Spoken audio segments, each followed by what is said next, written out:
Tales of Terror and Mystery by Arthur Conan Doyle. The Horror of the Heights.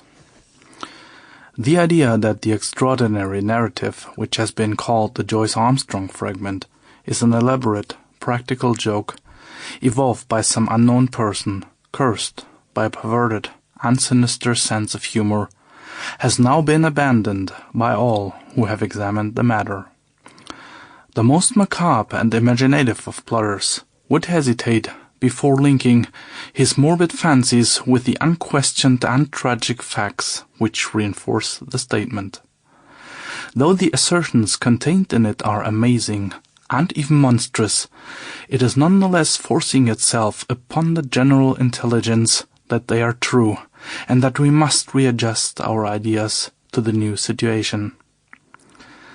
This world of ours appears to be separated by a slight and precarious margin of safety from a most singular and unexpected danger.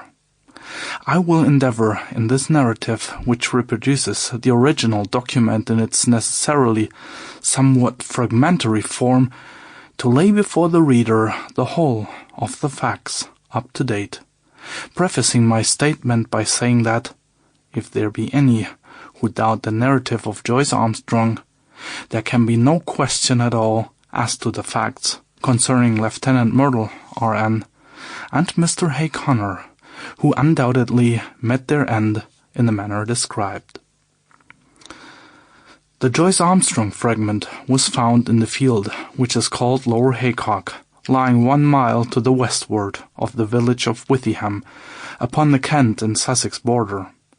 It was on the 15th September last that an agricultural labourer, James Flynn, in the employment of Matthew Dodd, farmer of the Chauntry Farm, Withyham, perceived a briar pipe lying near the footpath which skirts the hedge in Lower Haycock. A few paces farther on, he picked up a pair of broken binocular glasses. Finally, among some nettles in the ditch, he caught sight of a flat, canvas-backed book, which proved to be a notebook with detachable leaves, some of which had come loose and were fluttering along the base of the hedge.